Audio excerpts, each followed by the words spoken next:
चलो अब दिख रहा है। तो माफ़ी चाहूँगा बच्चों, बीच में जो है वीडियो बंद हो गया था, पता नहीं कैसे कैमरा चलता चलता बंद हो गया। स्पेस चेक किया, स्पेस भी था, पता नहीं कैसे बंद हो गया। चलो मैं इसको दोबारा समझा देता हूँ तुमको। देखो क्वेश्चन नंबर 8 जो है ना, क्वेश्चन नंबर 8 देखो, 8 में दिया हुआ है 3 सर्वसम सेलों के श्रेणी संयोजन के सिरों पर वोल्टता और धारा के बीच विचरण का ग्राफ दिया गया। देखो ये ग्राफ दिया गया है तुम्हारे इसमें। इसमें 3 सेल ली गई हैं। कितनी सेल ली गई हैं? 3 सेल ली गई हैं और समान सेल ली गई है। मतलब कि E equal to E1 equal to E2 equal to E3। मतलब कि मैंने क्या किया कि श्रेणी क्रम में कुल विद्युत वाहक बल अगर मुझे चाहिए तो E डैश मैंने उसको भाई E प्लस E कितना होगा? 3E होगा। ठीक है। और यहाँ पे जो ये जो वोल्टता का मान दिया हुआ है ना, ये E3, मतलब कि यहाँ पे तीनों के तीनों हाई पॉइंट पे दिए हुए हैं। मतलब कि 6 वोल्ट जो है ना, तीनों का मान दिया हुआ है। समझ रहे हो? अब ये जो वोल्टता का मान है ना, डायरेक्ट देखो बिल्कुल नीचे आ गए। यहाँ पे यहाँ इस वाले पॉइंट पर आने के बाद, इस वाले पॉइंट पर आने के बाद यहाँ पे V का मान हो जाएगा 0। कब? जब हम I इक्वल टू 1 एम्पियर लेंगे ना, धारा का मान I इक्वल टू 1 एम्पियर लेंगे तो V का मान ऑटोमेटिकली यहाँ पे 0 हो जाएगा। 0 क्यों होगा? क्योंकि देखो एकदम से नीचे आ गए वोल्ट का मान। ठीक है, ग्राफ एकदम से नीचे आ गया। तो देखो श्रेणी क्रम में कुल विद्युत वाहक बल कितना हो जाएगा? E dash equal to 3E। अरे इसका टोटल मान दिया हुआ है 6 वोल्ट, तो कुल का मान निकल गया अभी, दिया हुआ है बल्कि इसके अंदर। और आंतरिक प्रतिरोध भाई मैंने तुमको बताया हुआ है, यदि एक विद्युत वाहक बल होगा जो उसके अंदर आंतरिक प्रतिरोध होगा, अगर समान विद्युत वाहक बल है तो दूसरे के अंदर भी वही सेम आंतरिक प्रतिरोध होगा ही होगा। तो यहाँ पे R plus R plus R, समझ रहे हो? R plus R plus R, तो कितना हो जाएगा? 3R हो जाएगा। तो मैंने R डैश इक्वल टू मान लिया 3R। फॉर्मूला हम जानते हैं, बताओ फॉर्मूला क्या होता है? अभी अभी पीछे भी कई सभी में एक ही फॉर्मूला लगाया हमने। कौन सा लगाया? E equal to V plus में IR। बताओ डैश करके मान लो, क्योंकि डैश हमने माना था। ठीक है, E डैश का मान कितना है? 6। V का मान कितना है? बताओ V का मान कितना लेंगे? 0 लेंगे। क्यों? मैंने अभी भी बता, क्योंकि I का मान अगर मैं 1 एम्पियर इस पॉइंट पे ले रहा हूँ, क्योंकि V का मान मुझे इसी पॉइंट पे निकालना है। वो इसका किसका मान? R का मान, स्मॉल r का मान जो है,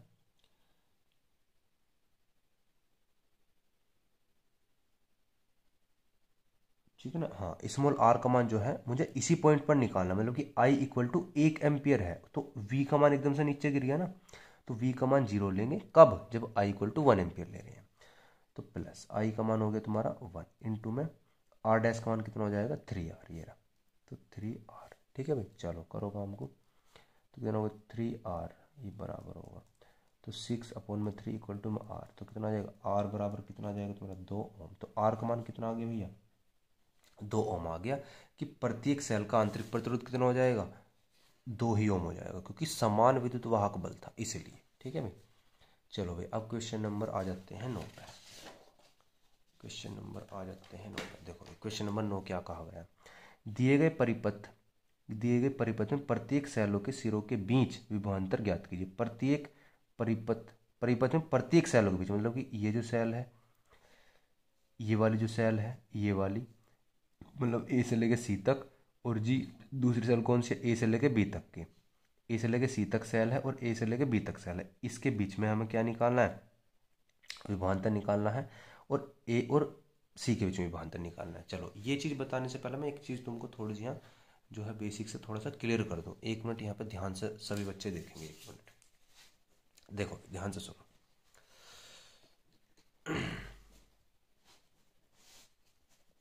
देखो जैसे मान लो तुम्हारा, जैसे मान लो दूसरे पेज पे करता हूँ। 1 मिनट मुझे,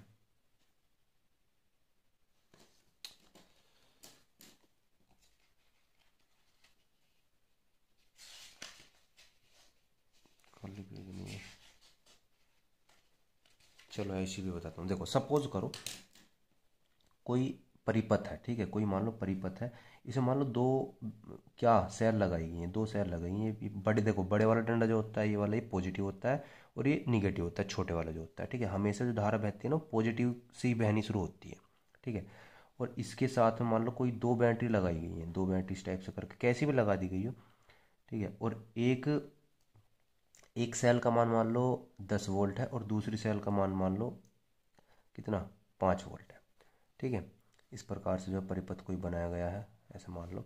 तो देखो, जब ये एक सेल है और ये एक सेल है, अब बात आती है जो धारा है वो कौन सी सेल से बहनी स्टार्ट होगी। ठीक है, तो बताओ, सिंपल सी बात है। देखो, इस वाली धारा का मान क्या है, बड़ा है, मतलब सेल का मान क्या है, बड़ा है। ये बड़ी सेल लगी हुई है, यहाँ पे छोटी सेल लगी हुई है, तो धारा जाहिर सी बात है बड़े वाले सेल से बहनी शुरू होगी। ठीक है भाई, बड़े वाले सेल से बहनी शुरू होती है, मतलब कि इस पॉजिटिव से बहनी शुरू हुई, इस पॉजिटिव से बहनी शुरू हुई, और तब जाकर के इसमें प्रवेश करेगी इस सेल के अंदर, इस सेल के अंदर। समझ रहे हो, मतलब कि इस वाली बैटरी से क्या हो रहा है, मतलब ये अपनी धारा दे रहा है, यहाँ से धारा चलनी शुरू हो रही है और इसके अंदर प्रवेश हो रही है। ठीक है, अब एक बात और समझो, जब सेल में धारा जो होती है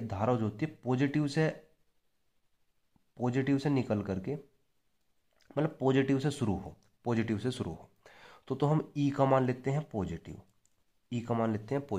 ठीक है, और यदि यदि धारा पॉजिटिव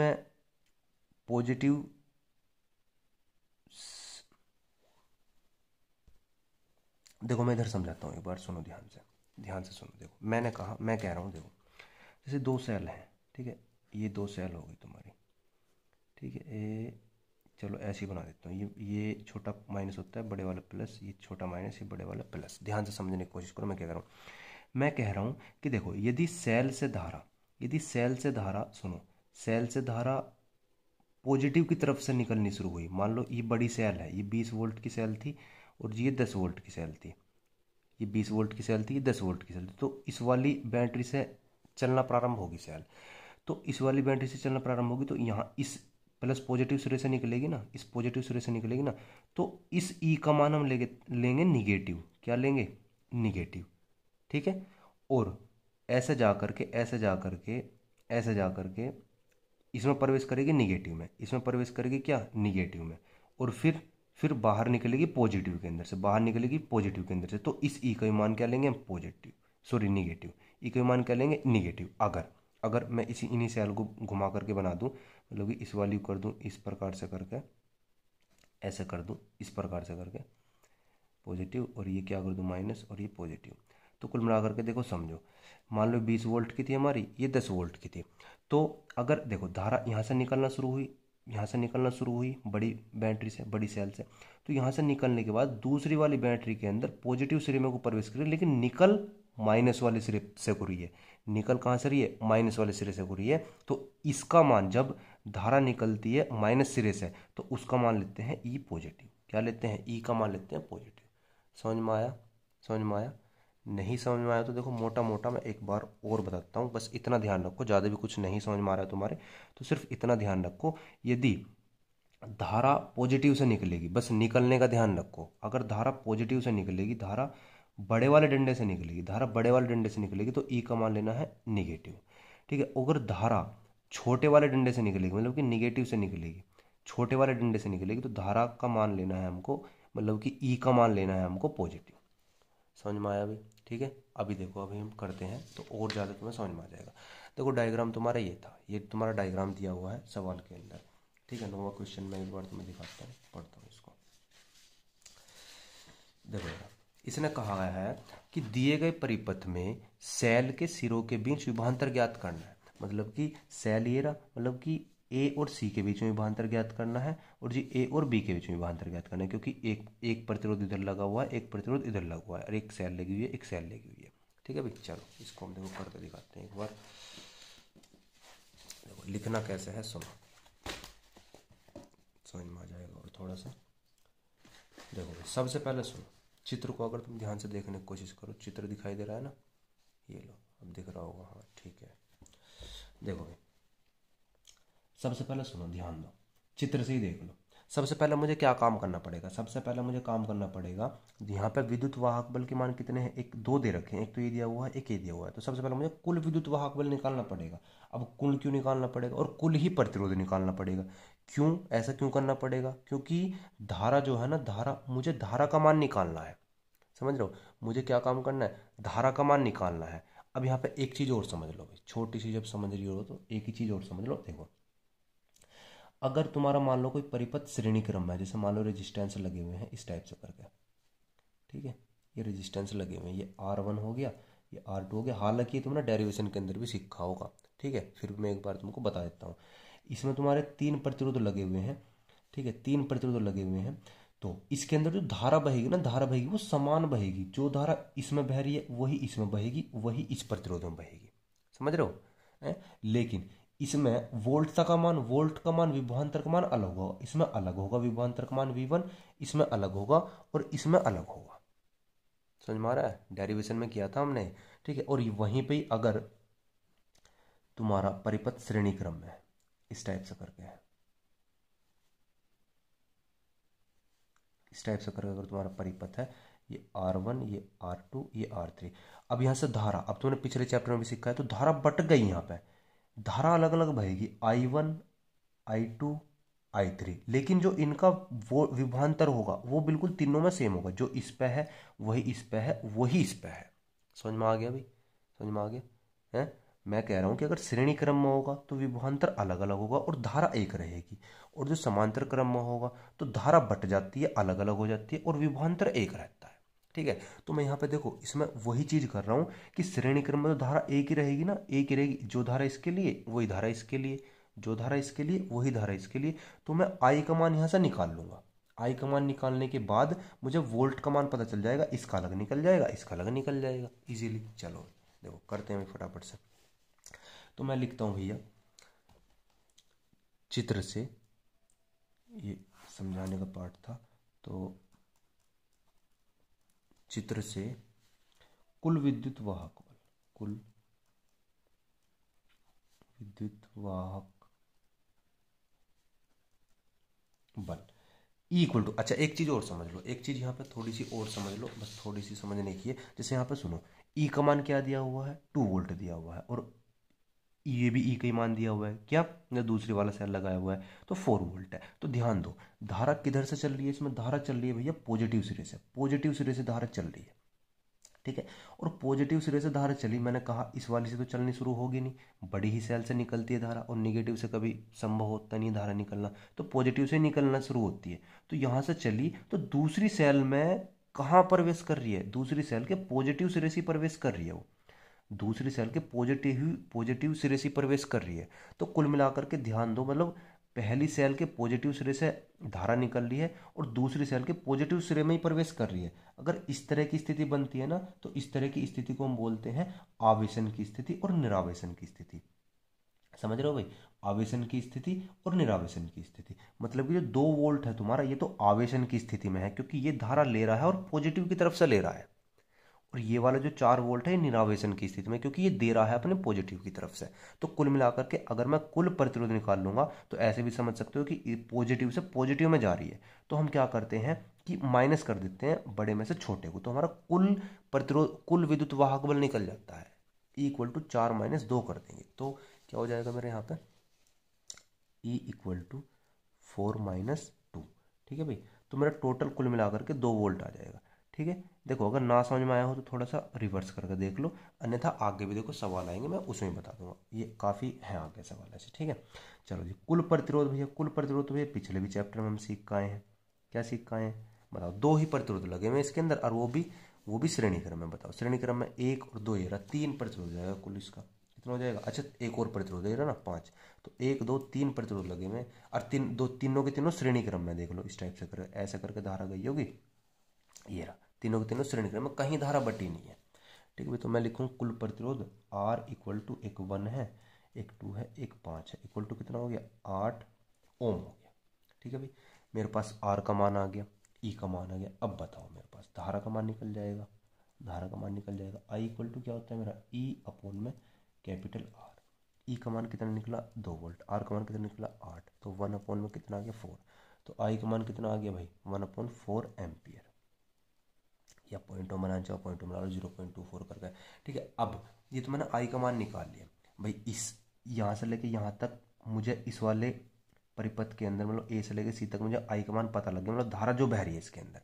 ई का मान मेरे पास है, आर का मान मेरे पास है, और आई का मान मुझे पता चलेगा क्योंकि इसमें भी वही बहेगी धारा, इसमें भी वही बहेगी। मैंने अभी बताया ना श्रेणी क्रम में सेम बहती है, तो बस निकाल दो। हमारा फॉर्मूला क्या होता है बताओ। सबसे पहले 2 वोल्ट वाले के लिए निकाल रहे हैं ना, 2 वोल्ट की सेल के लिए, 2 वोल्ट के सेल के लिए बताओ फॉर्मूला क्या होता है, V equal to E plus में आई आर। अब देखो भाई ध्यान दो, प्लस वाला खेल आ गया है यहाँ पर, जो मैंने तुमको अभी समझाया था पीछे।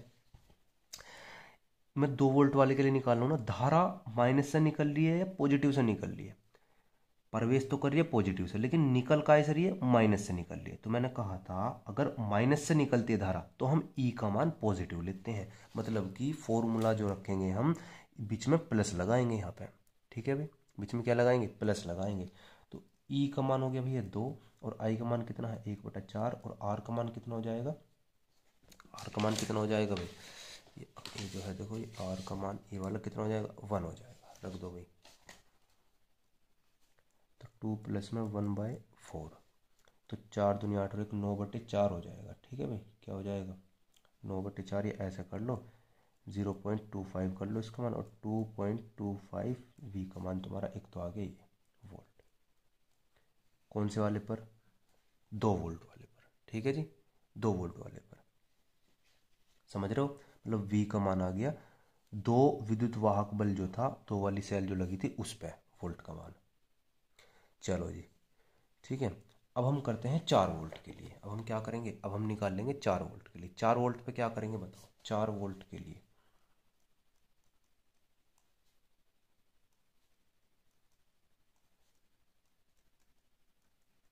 4 वोल्ट के सेल के लिए बताओ, इसके अंदर क्या फॉर्मूला लगाएंगे। अब देखो सुनो ध्यान दो, धारा किधर से निकल रही है, पॉजिटिव से निकल रही है, धारा पॉजिटिव से इस साइड को निकल रही है। मैंने बताया अगर पॉजिटिव से धारा निकलती है तो ई का मान लेते हैं निगेटिव, मतलब कि फॉर्मूले के अंदर हम क्या रखेंगे, निगेटिव रखेंगे, ठीक है जी।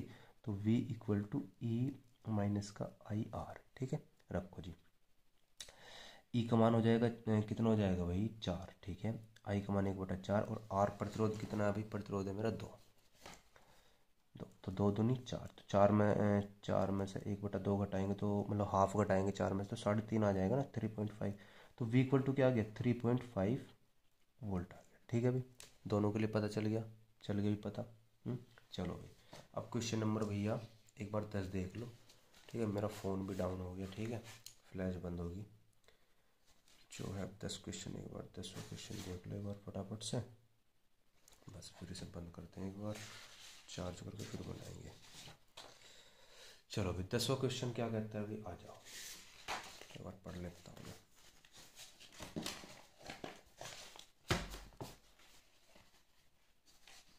देखो 10वां क्वेश्चन क्या कहता है, ये रहा, दिए गए परिपथ की सहायता से ज्ञात कीजिए परिपथ में धारा, मतलब ये जो तुम्हें डायग्राम दिया हुआ है इसमें धारा निकालनी है, और बिंदु ए तथा बी के बीच में विभवांतर, ए तथा बी के बीच में विभवांतर। अब देखो ध्यान दो, ए तथा बी के बीच में विभवांतर, ये तो ई का मान दिया हुआ है, ये भी ई का मान दिया हुआ है। अब देखो जो विभवांतर इस पे होगा, जो विभवांतर इस पे होगा, इस पे भी वही होगा क्या, बिल्कुल नहीं होगा। क्यों नहीं होगा, क्योंकि ये तो श्रेणी क्रम में है ना, है, और श्रेणी क्रम में तो विभवांतर अलग अलग होता है। तो ए और बी के बीच में विभवांतर निकालना, मतलब ए और बी के बीच में विभवांतर निकालना है, और परिपथ में धारा निकालनी है। चूंकि श्रेणी क्रम में है तो धारा तो एक ही निकलेगी। चलो जी करते हैं, बहुत आसान है, मैंने डायग्राम यहाँ भी बनाया हुआ है। देखो जो जो दिया हुआ है, जो दिया हुआ क्या है इसको लिखते ही हैं। चलो जी कोई दिक्कत नहीं है, बताओ। देखो सबसे पहले मैं क्या करूँगा, मेरे पास ई के मान यहाँ पर 2 दे रखे हैं, एक तो ये दिया हुआ है, एक ये दिया हुआ। बताओ मुझे खुद सोच करके बताओ, धारा इस वाली बैटरी से बहेगी या इस बैटरी से बहेगी, बताओ। अभी बताओ, अभी अभी बताया था मैंने, क्या बताया था कि जो बड़े वाली वोल्ट होती है उससे बहना शुरू होती है। अब पॉजिटिव की तरफ से बहेगी या निगेटिव की तरफ से बहेगी, पॉजिटिव की तरफ से बहेगी, सिंपल सी बात है, पॉजिटिव की तरफ से। इधर से धारा बहनी शुरू हुई, इस प्रकार से धारा गई, ठीक है, ऐसा करके, और इसमें ऐसा प्रवेश करिए। देखो ध्यान देना थोड़ा सा, पॉजिटिव की तरफ से धारा निकल रही है, पॉजिटिव की तरफ से धारा निकल रही है, और इसमें कहाँ प्रवेश कर रही है, माइनस की तरफ को प्रवेश कर रही है, और पॉजिटिव की तरफ से निकल रही है। मैंने कहा निकलने पे ध्यान देना है, चाहे पीछे रिवर्स जाकर देख लो वीडियो को, मैंने ये कहा कि निकलने पे ध्यान देना है। अगर पॉजिटिव से धारा निकल रही है ना बैटरी से, तो फिर ई का मान हम क्या लेंगे बताओ, वहां पे ई का मान हम क्या करेंगे। चलो देखो भाई, बताओ, मैं बताता हूँ, कुल विद्युत वाहक बल, ठीक है भाई, बताओ। तो ई का मान हम यहाँ पे क्या ले लेंगे भाई, ई का मान हम क्या ले लेंगे, पॉजिटिव से निकल लिए, पॉजिटिव से यहाँ से निकल लिए और दूसरी वाली बैटरी में जाकर के निगेटिव में गई और पॉजिटिव से निकल गई, तो ई का जो मान आएगा ना, ई का मान जो आएगा मतलब टोटल कुल विद्युत वाहक बल जो आएगा वो तो दोनों जुड़ जाएंगे। देखो पिछले वाले सवाल के अंदर थोड़ा सा, एक मिनट देखो, एक मिनट समझो थोड़ा सा। हाँ जरा, पिछले वाले सवाल के अंदर क्या था, पॉजिटिव से निकली धारा, पॉजिटिव से कुल की बात करो, मैं जो कुल निकालते हैं कुल, पॉजिटिव से धारा निकली और दूसरी वाली सेल में पॉजिटिव में ही प्रवेश कर रही थी, मतलब कि प्लस से ही निकली और प्लस में ही प्रवेश कर रही थी और निगेटिव से बाहर निकल रही थी, तो इसीलिए हमें यहाँ पे माइनस करना पड़ा, मतलब पॉजिटिव से निकल के दूसरी वाली बैटरी में पॉजिटिव में प्रवेश कर रही थी इसलिए माइनस करना पड़ा। लेकिन यहाँ पे स्थिति अलग है, यहाँ पॉजिटिव से तो निकल रही है, पॉजिटिव से तो निकल रही है लेकिन दूसरी वाली बैटरी के अंदर ना निगेटिव में प्रवेश कर रही है, तो जुड़ जाएगा, समझ रहे हो, जुड़ जाएगा भाई। या तुम ऐसे भी समझ सकते हो, तुमने आकर्षण और प्रतिकर्षण का नियम पढ़ा है ना भाई, ये भी पॉजिटिव है ये भी पॉजिटिव है, तो क्या करें, एक दूसरे को दूर हटाएंगे, मतलब माइनस होगा, सिंपल सी बात है। तो यहाँ पे तो हो गया माइनस, कुल निकाला था ना, 4 में से 2 घटा करके 2 निकाला था, और यहाँ पे पॉजिटिव से निकल करके निगेटिव में जा रही है, तो प्रतिकर्षण वो हो रहा है, सॉरी यहाँ पे मतलब आकर्षण हो रहा है, तो कुल मिलाकर के 12 और 10 जो होगा कुल निकालने के लिए जुड़ जाएगा भाई। ठीक है, देखो मैं पूरी कोशिश कर रहा हूँ तुम्हें समझाने की, बस तुम्हें समझ में आना चाहिए। ठीक है भाई, तो E इक्वल टू 10 प्लस में 12 इक्वल टू 22 वोल्ट। ठीक है भाई, चलो भाई अब बताओ कुल प्रतिरोध कैसे निकाल लेंगे भाई, कुल प्रतिरोध तो बहुत आसान है हमारा, कुल प्रतिरोध कैसे निकाल लेंगे बताओ, ये और ये कायम है श्रेणी क्रम में, सिंपल से बताया, ऐसे जाकर के ऐसे, तो R इक्वल टू 6 प्लस में 12 कितना हो गया 18 ओम। ठीक है भाई, बताओ कुल आर का मान आ गया, ई का मान आ गया, आई का मान आराम से निकाल लो, धारा का मान आई इक्वल टू क्या होता है ई अपॉन में आर, ई का मान कितना 22 अपॉन में 18, इसको सोल्व करोगे तो 11/9 एम्पियर आ जाएगा, देख लो एक बार आंसर यही होगा। ठीक है जी, चलो भाई ये तो फर्स्ट पार्ट था मेरा, फर्स्ट पार्ट में निकाले। अब सेकंड पार्ट, सेकंड पार्ट में भैया क्या पूछा है, सेकंड पार्ट में हमसे पूछा गया है कि ए और बी के बीच में विभवांतर निकालना है, ए और बी के बीच में क्या निकालना है, विभवांतर निकालना है। बताओ विभवांतर तो यार बहुत आसान है, ए व बी के बीच विभवांतर, ए और बी के बीच में विभवांतर बताओ, ए ये रहा, ए ये रहा और बी ये रहा। याद करो फॉर्मूला हमारा क्या है, v इक्वल टू ई, देखो मेरा फॉर्मूला क्या है, v equal to E plus में आई आर, और एक फॉर्मूला है v equal to E minus का आई आर। कौन सा लगाऊं भाई, मैंने कहा जब धारा जब धारा पॉजिटिव की तरफ से निकलती है, जब धारा पॉजिटिव की तरफ से निकलती है तो हम कौन सा फॉर्मूला लगाते हैं, निगेटिव वाला, और जब धारा निगेटिव की तरफ से निकलती है तो फिर ये वाला फॉर्मूला लगाते हैं।